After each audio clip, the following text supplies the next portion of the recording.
জয় রাধে জয়। আরে কবুতর তো খেতে আসছে।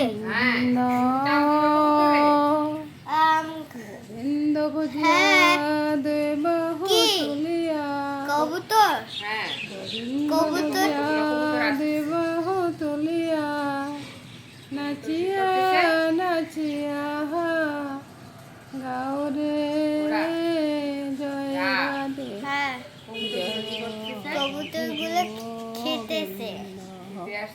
হ্যাঁ রাধে গোবিন্দ এই কবুতর তো খেতে আসছে।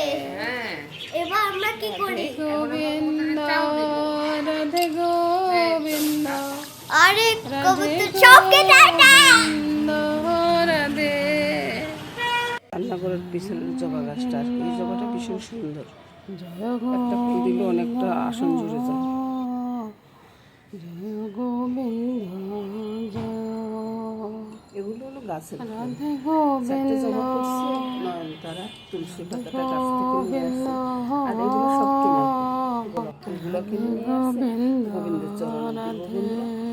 আর এদিকে বেলপাতাটা মহাদেবের জন্য, তুলসীটা তো গোবিন্দের জন্য, সেটা তো সবাই জানেন।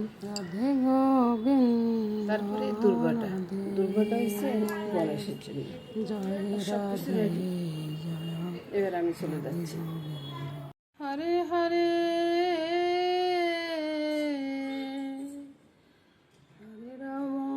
হরে রাম রাম রাম হরে হরে। জয় গোবিন্দের জয়, জয় গোপালের জয়। গোপালের পূজা হয়ে গেছে। হেনাথ হে দয়াল হে দয়াময়। তো পূজা সেরে বন্ধুরা আমি একটু চোখের ডাক্তার দেখাতে গেছি। ওইখান থেকে এসে রান্নাটা শুরু করবো। আজকে রান্না হবে শুধু চিকেনটা রান্না হবে আর একটু পোলাও হবে, এর বেশি আর কিছুই হবে না। তো এদিকে চিকেনটাকে মামনি ধুয়ে টুয়ে পরিষ্কার করে নুন, তারপরে একটু লেবু, কালো গোলমরিচ, একটু দধি এগুলো মেখে রেখেছে আর কি। আর এদিকে পেঁয়াজ কুচানো আছে, আর এদিকে মশলাটা আছে। মশলাটা তো কী কী আছে সেটা পরে বলতেছি। আগে এদিকে পোলাওর জন্য পেঁয়াজটা ভেজে নিব। কিন্তু পেঁয়াজটা ভাজা হচ্ছে বন্ধুরা, এই ফাঁকে আপনাদেরকে মশলাটা দেখিয়ে দিই। মশলার সাথে বন্ধুরা এখানে পেঁয়াজ রসুন আদা, তারপরে একটু মিষ্টি জিরা আর 2টা লং দিচ্ছি। ধনিয়া জিরার গুঁড়াটা একসাথে দিয়ে তারপর পেস্টটা করে নিয়েছি, কাঁচা লঙ্কা আছে সাথে। এই পেস্টটা হয়ে গেল। পেস্টটা একবারে মিহি করে পেস্ট করে নিয়েছি। এবার রান্নাটা শুরু করব বন্ধুরা। পেস্টটাকে একটু লাল লাল করে ভেজে নিচ্ছি। পেস্টটা ভাজা হয়ে গেছে, পেস্টটা তুলে নিচ্ছি। এবার দিয়ে দেবো বন্ধুরা ওই যে পেস্ট কুচানোটা তেলে দিয়ে দিলাম। এটা একটু লাল লাল করে ভেজে নিব। এক একদিন এক একভাবে পাক করা আর কি, প্রতিদিন তো আর একই রকম পাক করা ভালো লাগে না, ওই আর কি। পেঁয়াজটা ভাজা হয়ে গেছে। এবার মাংসটা পুরোটা আমি একবার ছেড়ে দিয়ে ঢাকা দিয়ে রাখলাম। তারপরে একটু নেড়ে ছেড়ে দিচ্ছি। ওই যে বললাম ডাক্তার দেখাতে গেছিলাম আর কি, ওই জন্য একটু দেরি হয়ে গেছে। আজকে আজান পড়ে গেছে, এখন এই রান্নাটা শুরু করছি। আজকে তো শুক্রবারের রান্নাটা আর কি। আবারও একটু ঢাকা দিয়ে রাখবো।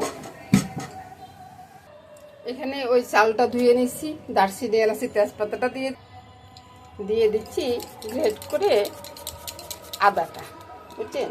অতটুকু দিলে হয়ে যাবে। স্বাদ অনুযায়ী নুনটা,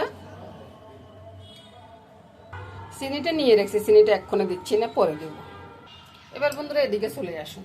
ড্যাগটা বসিয়ে দিলাম, ড্যাগে দিয়ে দিব তেল একবার বেশি বারে দেবো না, সামান্য একটু তেল দেবো। কালকে মিষ্টি করছি তো, ওই যে লাল মিষ্টি করছি, ভাজার তেলটা রয়ে গেছে, ওই তেলটা দিয়ে পোলাওটা করছি। তেল মনে হয় একটু জল পড়ে গেছে, বুঝছেন? এই জন্য স্যাঁত করতেছে। তারপরে আমি এত কিছু না মানে আমি চালটা দিয়ে দিলাম।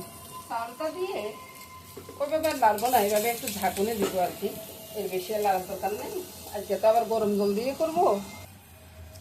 দিয়ে দিব কয়েকটা কাঁচা লঙ্কা, তারপরে আবার একটু ঝাঁকুনে দিই না, চুলার আঁচটা একটু বাড়িয়ে দিলাম।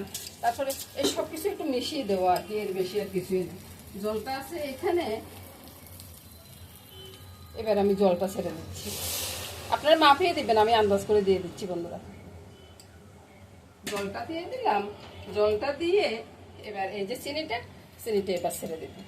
ছেড়ে দিয়ে একটা নাড়াই দিব, একটা নাড়া দিয়ে ঢাকাটা দিয়ে দিব। ঢাকাটা জানি কোথায় আছে, ঢাকাটা দেখতেছি না বুঝছেন, ওই জন্য খুঁজতেছি আর কি। এবার ঢাকাটা দিয়ে দিব, আর কিন্তু নাড়বো না, এভাবে থেকে যাবে। এবার এদিকে আসুন, এবার মাংসের দিকটা একটু দেখব। এবার এই চিকেনটা আমি পুরোপুরি তুলে নেব বুঝছেন। তো তুলে নেওয়ার জন্য একটা বাসনের দরকার, বাসনটা হাতে দিতে পারছি না। আমার মামুনি একটু কাজে ব্যস্ত আছে, তো মামুনির সাথে থাকলে আমার অসুবিধা হয় না। এভাবে সব কিছু তুলে নেব। নিচে যে জলটা আছে না, জলটা থেকে যাবে। এই তো বন্ধুরা, সবগুলা চিকেন তুলে নিচ্ছি, আজান দিচ্ছি। আর এদিকে জলটা রয়ে গেছে, জলের ভিতরে সবগুলা মশলা আমি দিয়ে দিব। আগে আমি ওই লঙ্কার গুঁড়া, হলুদের গুঁড়া এগুলো সব দিয়ে দিই। একটু পরে আপনাদেরকে পোলাওটা দেখিয়ে দিচ্ছি। তো এ ফাঁকে আমি স্বাদ অনুযায়ী নুনটা দিয়ে দিলাম। নুনটা কম দিচ্ছি, কারণ মামুনি কতটুকু দিছে না দিছে আমি ঠিক জানি না, ওই জন্য একটু কমাই দিচ্ছি নুনটা। পরে লাগলে একটু দেওয়া হয়ে যেতে পারে। ওই যে কাঁচা লঙ্কা বাটাতে আছে, তো ওই জন্য এখানে একটু কম দিলাম। তারপরে একটু নেড়ে ছেড়ে মিশিয়ে নিচ্ছি। তারপরে আমি ওই যে বাটা মশলার সাথে একটা তেজপাতাও দিয়ে দিলাম, এটাও একসাথে ছেড়ে দিলাম, দিয়ে ভালো করে কষিয়ে নেব।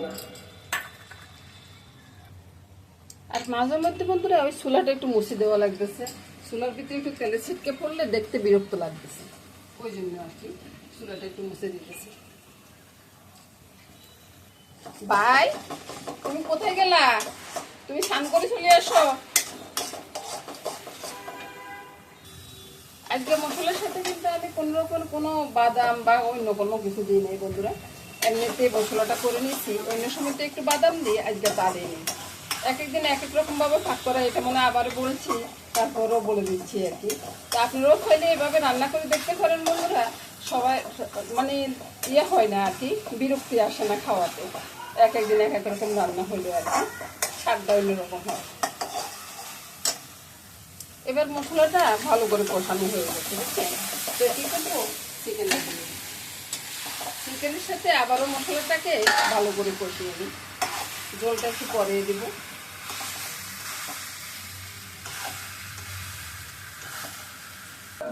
এবার একবারে ভালোভাবে কষানোটা হয়ে গেছে। আপনারা শুনতেছেন কিনা জানি না, আমার ঘরের পাশে মসজিদ আছে, তো মসজিদের আজান চলতেছে এখন, এই জন্য আওয়াজটা আসতেছে। তো কিছু করার নাই বন্ধুরা, আমার ঘরের পাশে রাস্তা গেছে, মসজিদ গেছে, তাহলে তো এরকম হবে, আওয়াজটা হবে। আমি কি এটা বন্ধ করতে পারবো? কোনোদিনও না, বন্ধ করা উচিত না। ওই আর কি, আমি আর পরে বয়স দিই না, তো এই জন্য। এবার কালারটা দেখুন না। এবার আমি বন্ধুরা আস্তে আস্তে আমি ওই মশলাটা দিয়ে দিচ্ছি, যে দিক দিয়ে বলো কাটছে ওই দিক দিয়ে মশলাটা দিয়ে দিচ্ছি, তাহলে সারা ইয়েতে মিশে যাবে আর কি। তো এবার ঢাকা দিয়ে ওইদিকে চলুন, ওইদিকে দেখাচ্ছি যে আমার পোলাওটা কেমন হয়েছে। ঢাকাটা সরিয়ে প্রথমে পেঁয়াজটা দিয়ে দিচ্ছি, তাহলে যখন আমি ওই কাটবো না, মানে কলতে দিয়ে দাঁড়া দেবো না, তখন পেঁয়াজটা সব ইয়ের সাথে মিশে যাবে। এবার দেখলেন তো কেমন জর্জর হয়েছে। এবার হাতে নিয়ে একটা দেখাচ্ছি বন্ধুরা কেমন জর্জর হয়েছে, দেখুন তো। এ ভাই দেখি যা, হাতে লো, দেখো তো, খেয়ে দেখো তো কেমন হয়েছে, কেমন হয়েছে? ভালো হয়েছে।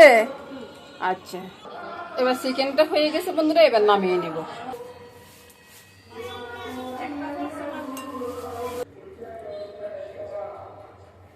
বাকিটা অন্য বাসনে ঢালবো বন্ধুরা। তো বন্ধুরা নমস্কার বন্ধুরা, সবাই ভালো থাকুন, সুস্থ থাকুন, সুন্দর থাকুন, এই কামনা করে আজকের মতো এখানে বিদায় নেব।